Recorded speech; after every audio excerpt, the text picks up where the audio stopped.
Hello everyone. इस class में हम लोग आवर एनवायरनमेंट चैप्टर का सारा इंटेक्स्ट क्वेश्चंस को सॉल्व करेंगे। इस चैप्टर का पहला इंटेक्स्ट क्वेश्चन पेज नंबर 260 पे है and the question is what are trophic levels, give an example of a food chain and state the different trophic levels in it. Question पूछ रहा है ट्रॉफिक लेवल्स क्या होता है और फूड चेन के एक एग्जांपल से अलग अलग ट्रॉफिक लेवल्स को बताओ। फूड चेन के एक स्टेप को या फिर एक लेवल को एक ट्रॉफिक लेवल कहते हैं। फॉर एग्जाम्पल, ये एक फूड चेन है। प्लांट को रैबिट खाया, रैबिट को स्नेक खाया और स्नेक को हॉक खाया। प्लांट पहला स्टेप है और यू कैन से पहला लेवल है। रैबिट दूसरा स्टेप है और यू कैन से दूसरा लेवल है। स्नेक तीसरा लेवल है और हॉक चौथा लेवल है। और इस फूड चेन में क्या हो रहा है, energy that is food energy plant से रैबिट में जा रहा है, रैबिट से स्नेक में जा रहा है, स्नेक से हॉक में जा रहा है। दैट मीन्स फूड एनर्जी एक लेवल से दूसरे लेवल में जा रहा है। सो फूड चेन में फूड एनर्जी एक लेवल से दूसरे लेवल में ट्रांसफर होता है। इसी लेबल्स को ही ट्रॉफिक लेबल्स कहते हैं। और ये हो गया फूड चेन का एग्जाम्पल। फूड चेन में जो फर्स्ट ट्रॉपिक लेवल होता है वो हमेशा प्लांट्स होता है। प्लांट्स को हम प्रोड्यूसर्स कहते हैं क्योंकि प्लांट्स किसी को नहीं खाता, वो अपना खाना खुद बनाता है। और दूसरे ऑर्गेनिजम्स डायरेक्टली या इनडायरेक्टली प्लांट को ही कंज्यूम करते हैं। इसीलिए प्लांट्स को प्रोड्यूसर कहा जाता है और बाकी सभी को कंज्यूमर्स कहा जाता है। किसी भी फूड चेन में वो एनिमल जो सिर्फ और सिर्फ प्लांट को खाता है वो सेकेंडरी ट्रॉफिक लेवल में आता है, प्राइमरी कंज्यूमर कहलाता है और हर्बीवोर्स होता है। थर्ड ट्रॉफिक लेवल के एनिमल्स को सेकेंडरी कंज्यूमर कहते हैं और ये कार्निवोर्स होते हैं।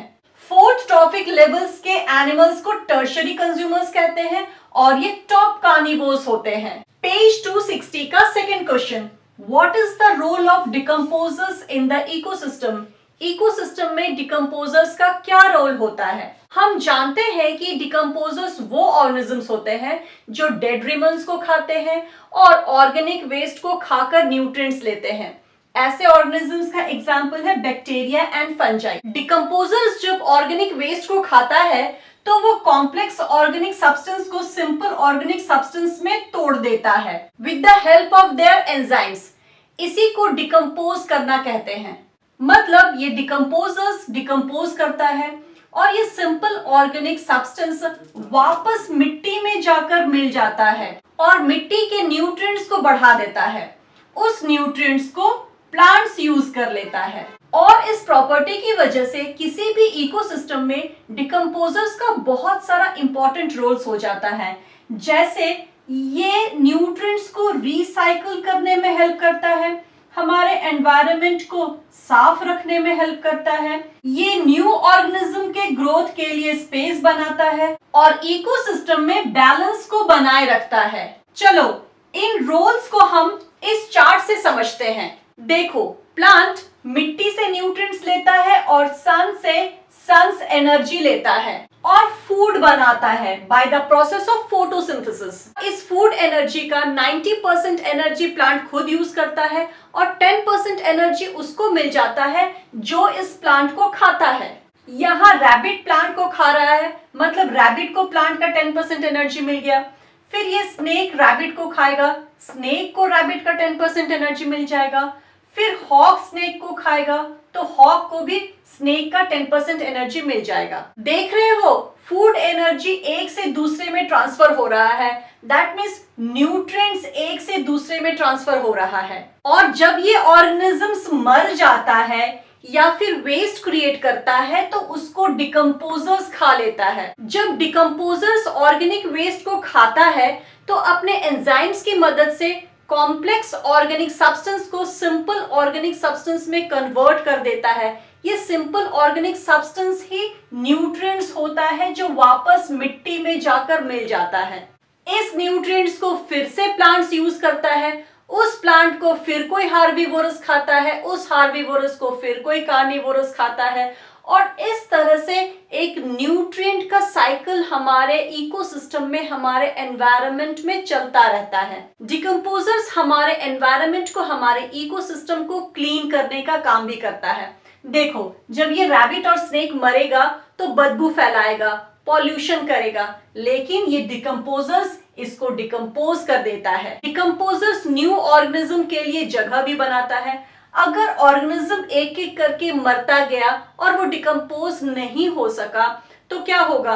अर्थ पे जगह बचेगा दूसरे न्यू ऑर्गेनिज्म के लिए? अर्थ पे जगह ही नहीं बचेगा न्यू ऑर्गेनिज्म के ग्रोथ के लिए। तो ये डिकम्पोजर्स न्यूट्रिएंट्स के रिसाइकलिंग में हेल्प करता है, हमारे एनवायरनमेंट को, हमारे इकोसिस्टम को क्लीन रखने में हेल्प करता है, न्यू ऑर्गेनिजम्स के ग्रोथ के लिए स्पेस क्रिएट करता है और इस तरह से इकोसिस्टम में बैलेंस बनाकर रखता है। देखो, आंसर में ये चार्ट बनाने का जरूरत नहीं है, मैं इसे बस समझाने के लिए बनाई हूँ। Now page number 262, question number 1, why are some substances biodegradable and some non biodegradable? Question पूछ रहा है कुछ सब्सटेंस बायोडिग्रेडेबल होता है लेकिन कुछ सब्सटेंस बायोडिग्रेडेबल नहीं होता है, ऐसा क्यों?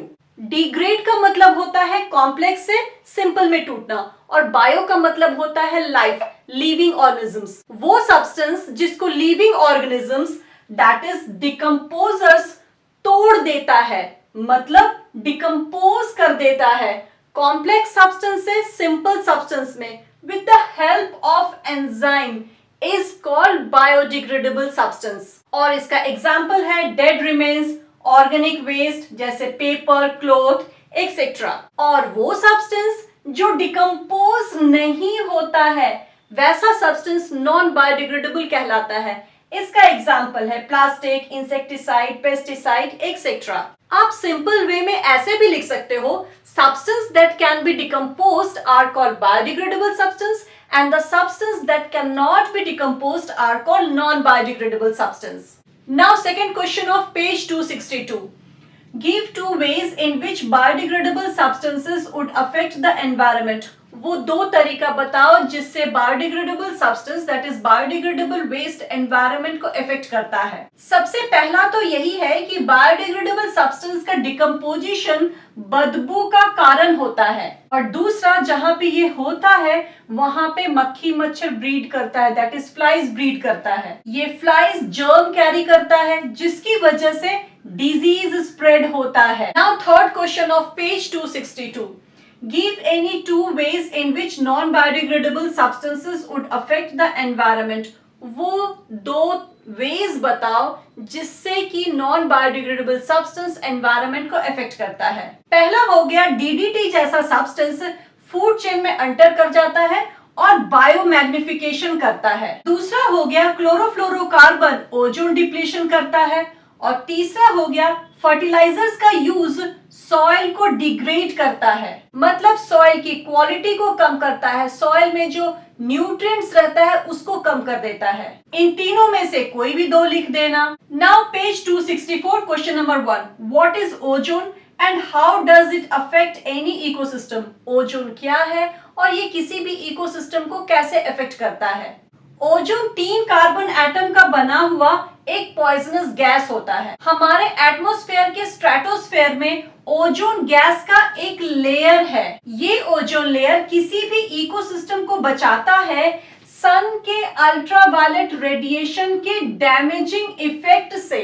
मतलब सन से जो रे निकलता है उसमें अल्ट्रावायलेट रेडिएशन भी होता है। ये ओजोन लेयर उस अल्ट्रावायलेट रेडिएशन को एब्जॉर्ब कर लेता है और अर्थ सरफेस तक नहीं पहुंचने देता। ये अल्ट्रावायलेट रेडिएशन बहुत डैमेजिंग होता है, इसकी वजह से स्किन कैंसर हो सकता है, कैटरैक्ट हो सकता है etcetera. Now last question, how can you help in reducing the problem of waste disposal? Give any two method. Question बोल रहा है हम वेस्ट डिस्पोजल प्रॉब्लम को कैसे कम कर सकते हैं, दो तरीका बताओ। वैसे तो बहुत सारा तरीका है, जैसे by reducing the use of non biodegradable substance like plastic, insecticide, pesticide etcetera. हम नॉन बायोडिग्रेडेबल सब्सटेंस का ही यूज कम कर दें। एज फॉर एग्जाम्पल हम प्लास्टिक का यूज कम कर दें, प्लास्टिक बैग की जगह हम क्लॉथ बैग यूज करें। एग्रीकल्चर में जो केमिकल्स को यूज किया जाता है उनके जगह हम ऑर्गेनिक सब्सटेंसेस को भी यूज कर सकते हैं। दूसरा है separating the biodegradable and non biodegradable waste before disposal. फेंकने से पहले biodegradable and non biodegradable waste को अच्छी तरह से अलग कर लें। तीसरा है recycling the non biodegradable waste. ये जो नॉन बायोडिग्रेडेबल वेस्ट है इसको हम डिकम्पोज नहीं कर सकते, तो इसको हम रिसाइकल कर सकते हैं। चौथा है composting the biodegradable waste. Biodegradable waste को डिकम्पोज किया जा सकता है, तो इसका हम कंपोस्ट बना सकते हैं, मतलब मैन्योर बना सकते हैं इससे। और पांचवा है सीवेज ट्रीटमेंट। इन पांचों में से कोई भी दो लिख दो। और इस क्वेश्चन के साथ आवर एनवायरनमेंट का इन टेक्स्ट क्वेश्चन आंसर कंप्लीट होता है। मिलते हैं नेक्स्ट क्लास में। नेक्स्ट क्लास में हम लोग इस चैप्टर का एक्सरसाइज क्वेश्चन आंसर्स को डिस्कस करेंगे।